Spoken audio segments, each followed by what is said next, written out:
practice together. And for practicing together, well, I can be a little bit of offering guidance. But please take care of yourself. If the voice is not helpful for you, you can always close the volume or do something else or follow another path of practice. But I may invite you to make yourself at ease in the chair, on the floor.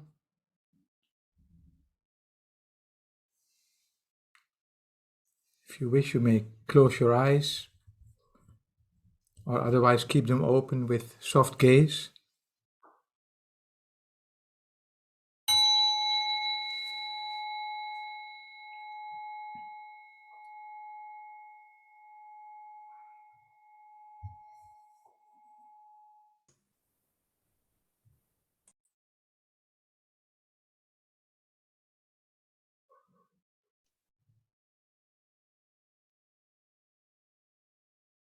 And to connect with mindfulness.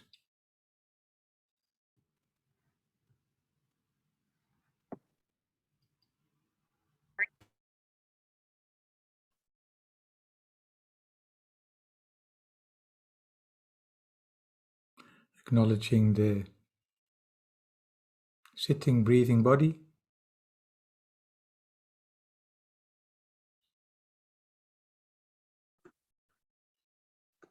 And when you notice that there are muscles here or there that are somehow tense, acknowledging that may also bring some space for softening. And to feel welcome.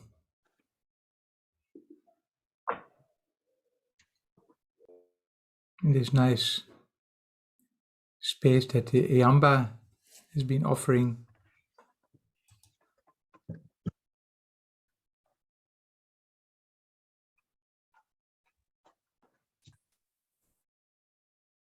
Acknowledge the mood that you sit with.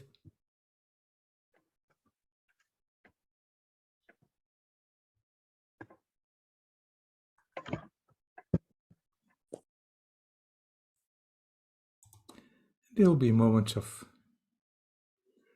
hearing, listening, thinking.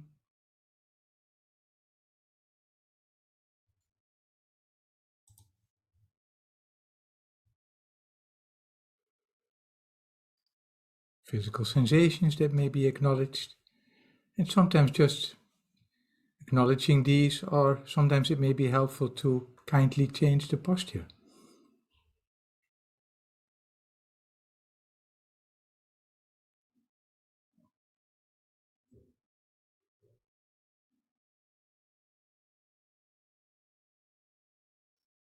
And in the midst of all, something that we can all do, wherever we are,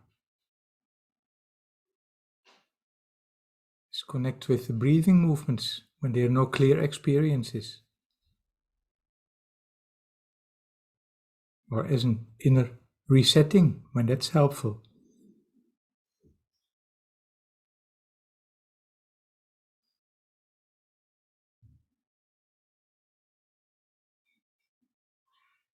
And if it's helpful to connect a bit more specifically, well then sometimes this half an hour or maybe now, you may invite the breathing movements for a while to slow down a bit purposely and deepen.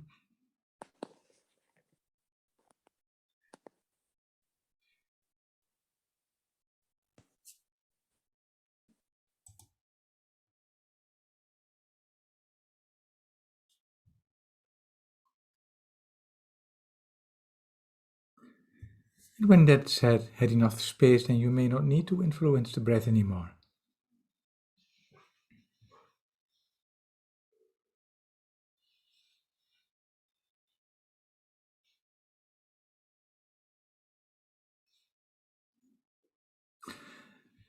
And for those who came in a little bit later, you may be specifically kind with yourself for all that you don't have to follow the voice.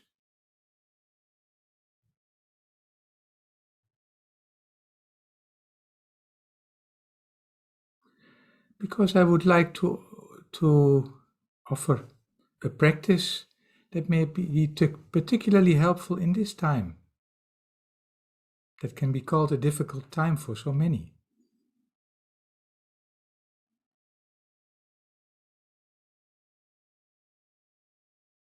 And it's a practice that's quite old. In the Tibetan tradition, it's practiced a lot. And in a compassion training that Eric van den Brink and I designed, we try to make it more accessible, simplify it a bit. But still, it will require a bit of courage and willingness.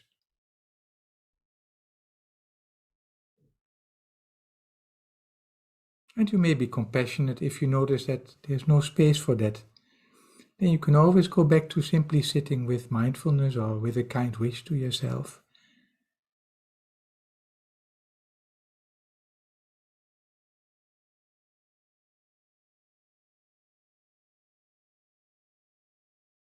But for doing this practice, it can be helpful to be able to reflect most likely that there will be a lot of inner resilience in you. Otherwise, you wouldn't have done a lot of practice in mindfulness.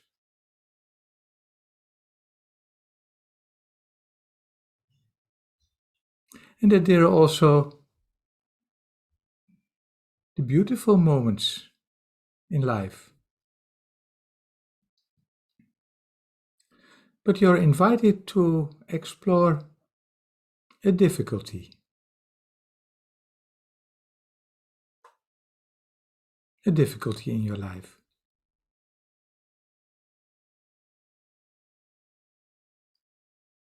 It can be worrying about the condition in the world.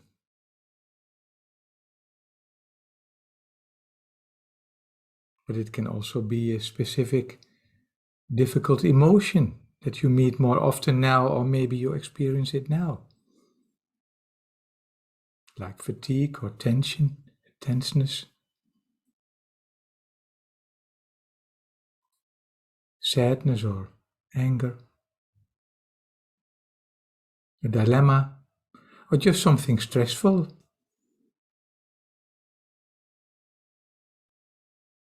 Your private life or in your work.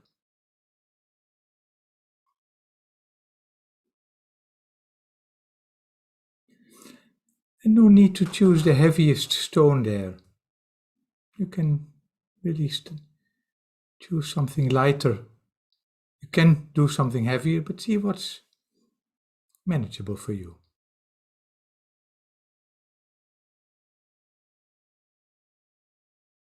And of course, if you can't find anything, you don't need to start ruminating about it. Then you may practice sort of sympathetic joy with yourself that there's no difficult topic at this moment.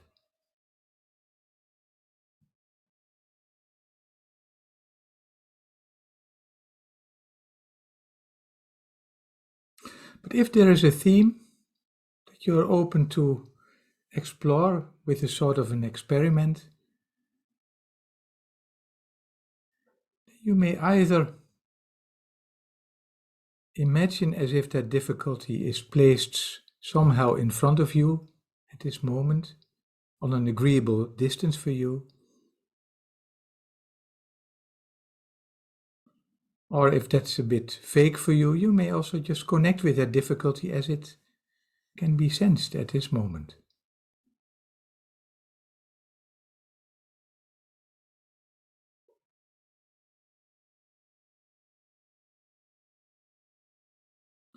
And you may be mindful of how that affects you.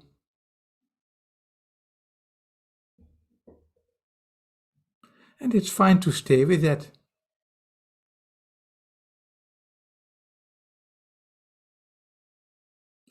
But if you wish to continue, then you might, as a next step, explore if there could be something like a sensual quality that can easily be imagined or felt or sensed in relation to this difficulty. And I may give a few examples.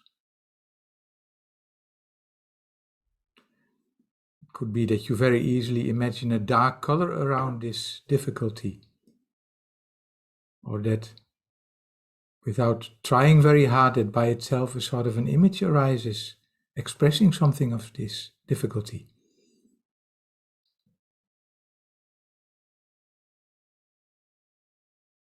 Could be a nasty smell, that it's a sort of a smelly issue, or a bitter taste. Maybe a physical sensation like heaviness or tenseness.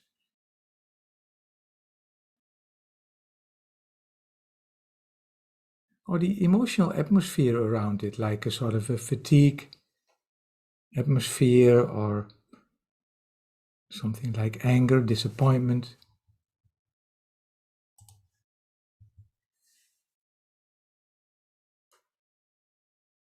So these are some examples. You don't need to try very hard for this. You may give it time to evolve, so to speak.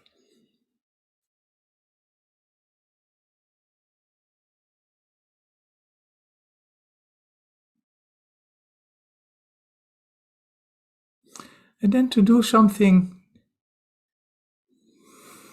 that could be called somehow paradoxical. Because our usual system doesn't like difficulties. And practicing mindfulness already has something paradoxical in it, because we train ourselves to be more at ease with disease.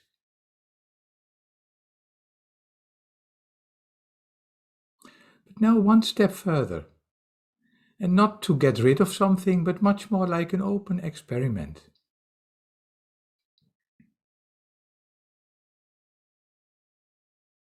Namely, the invitation is to take some time welcoming this difficulty in a certain way, by on each in-breath, or frequently on an in-breath, or from time to time on an in-breath, inviting a little bit of this darkness, this bitter taste, that unpleasant smell, or that physical tension that you feel.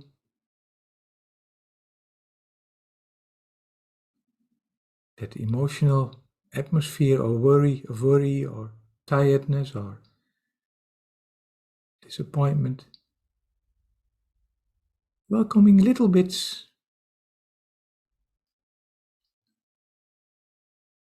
with the in-breath in that large inner space in you.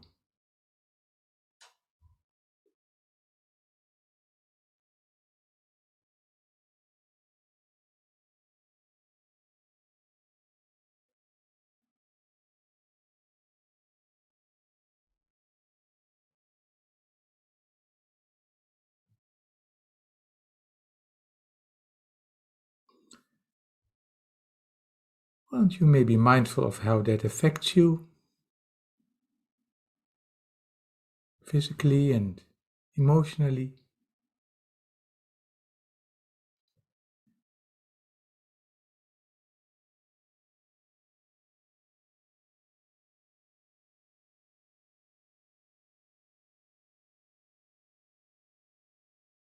And for some this may be enough or more than enough. Well, then you can stay with this.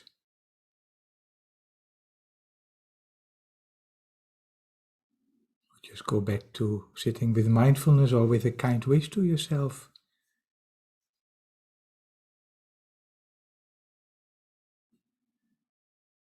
There may also be some space still to innerly open, hey, would there be a healing or helpful, supportive alternative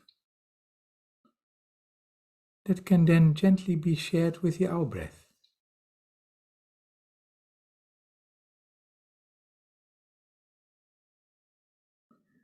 For example, as if you welcome darkness. It may not be so personal, it's just the darkness. And that something lighter may be shared with the out-breath.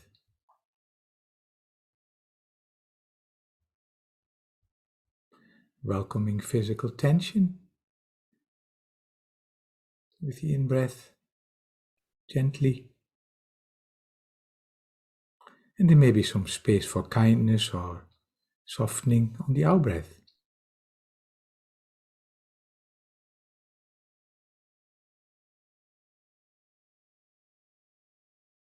Welcoming the energy of fatigue, as so many people get tired of all the terrible things that happen. So welcoming the fatigue.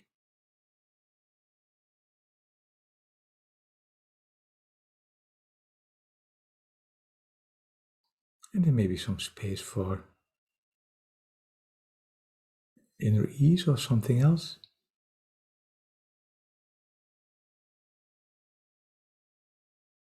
To be shared with the out-breath again. You don't need to work hard for this. You may give it some time to sort of evolve by itself.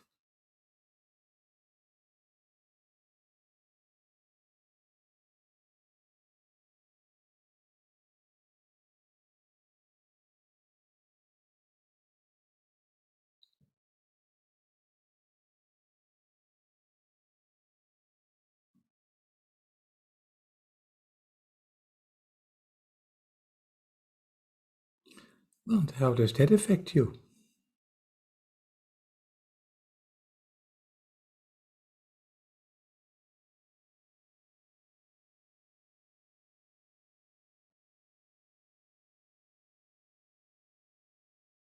Physically and emotionally?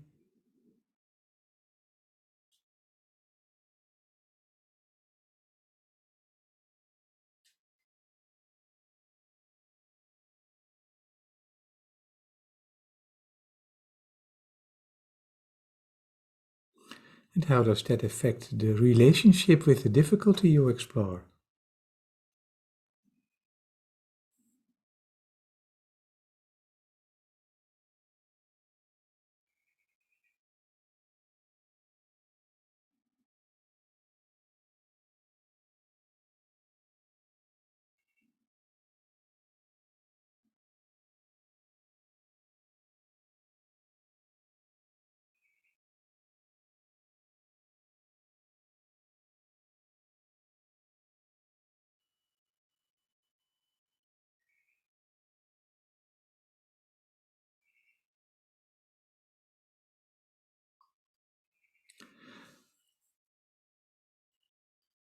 And you may still sit with the resonance of this practice.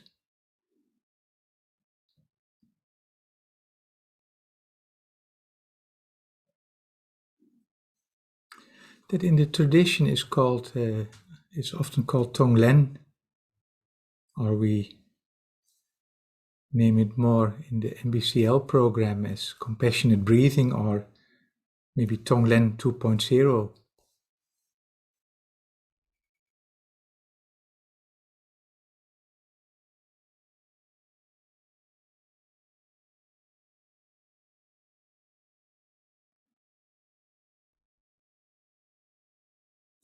If you wish, you may still also explore another theme in a similar way. This practice also shows itself to be very suitable, just like the loving kindness practice, in relating to difficulties that others experience. And also now you don't have to do that.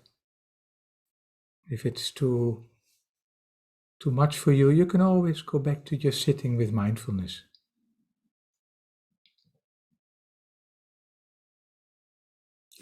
But there may be somebody in your family who's suffering a lot.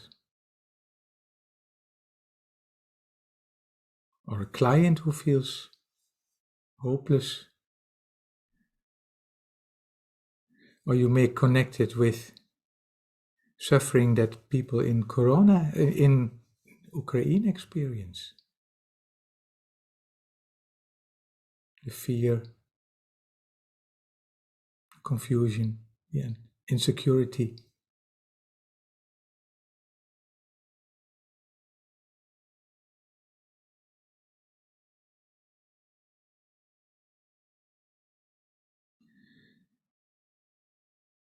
And if you connect with such a theme, maybe by itself, oh yeah, this person or persons become somehow visible, as if they come in front of you. And it may be an image, a dark cloud, an unpleasant smell, or a feeling of heaviness that you can feel, or the confusion or the hopelessness of somebody or of a group.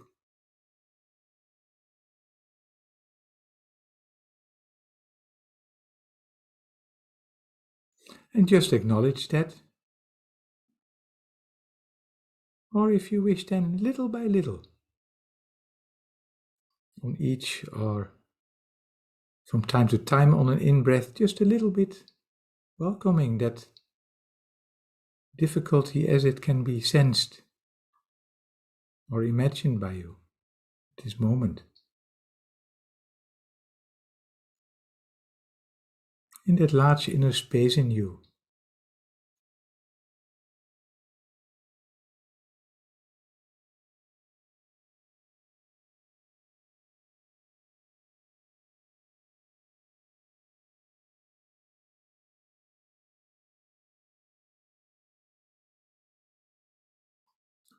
And if eventually something healing or supportive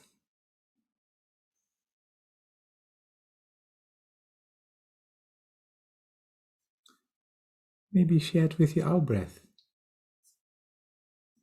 For example, welcoming hopelessness, and that something like trust or peace may be shared with the out-breath.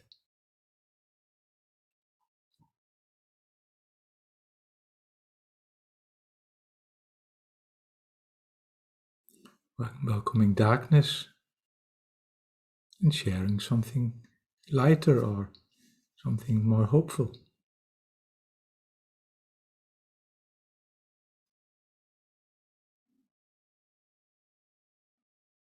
Also now not with the intention to get rid of difficulties,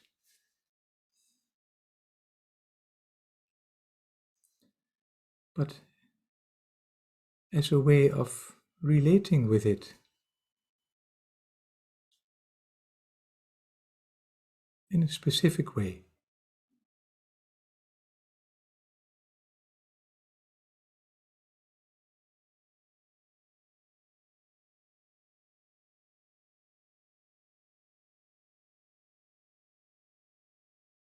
And it can be done just on the breathing. For some, it can also be helpful sometimes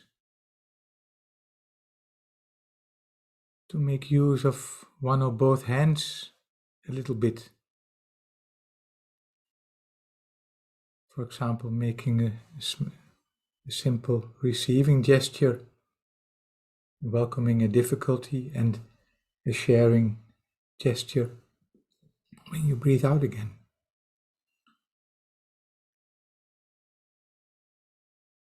See what can be helpful for you. Or just one hand moving softly with the breathing.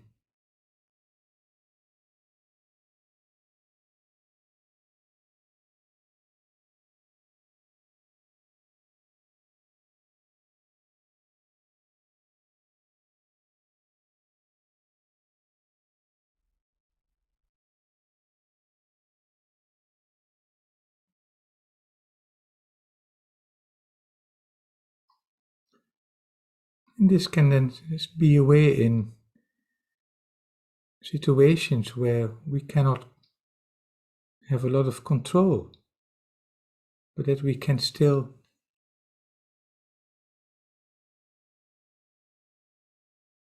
sort of be with the difficulty in a supportive way when words don't fit well.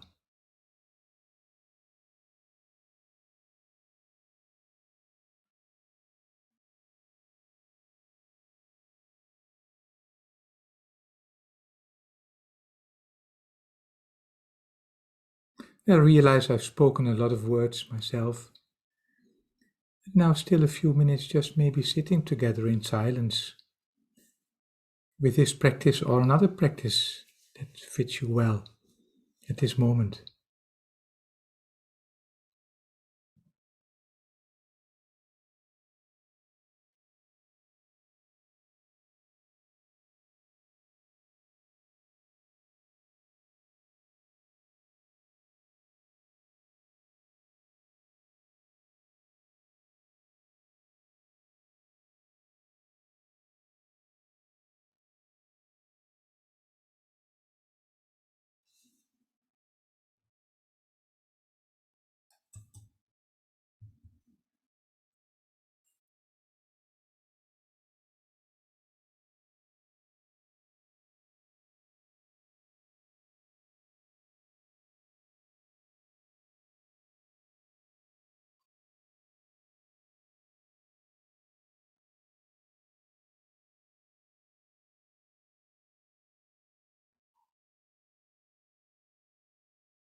And maybe still a poem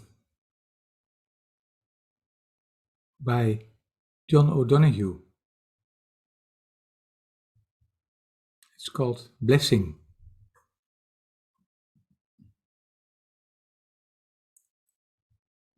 On the day when the weight deadens on your shoulders and you stumble, may the clay dance to balance you.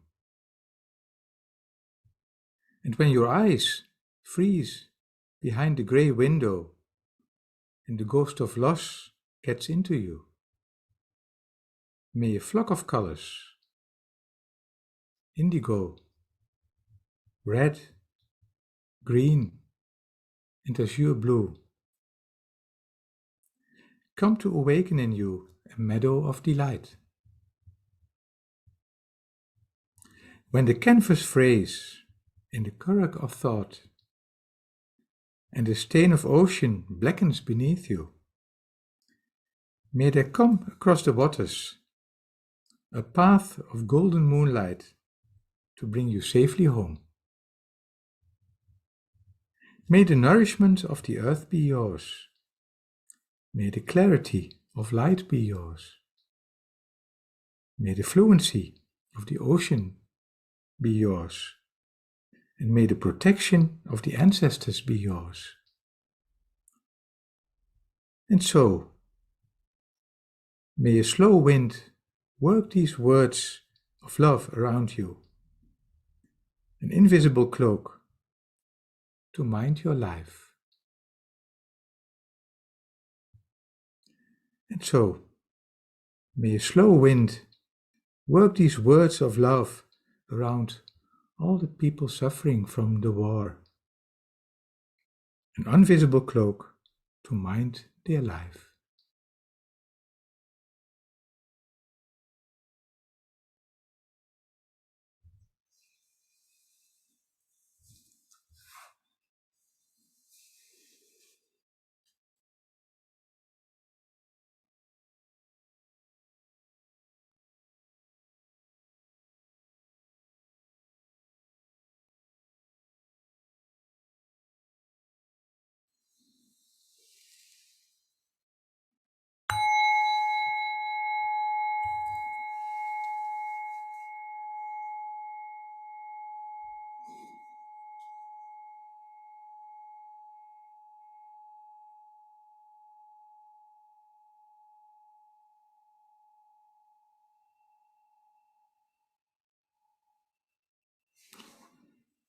Thank you very much.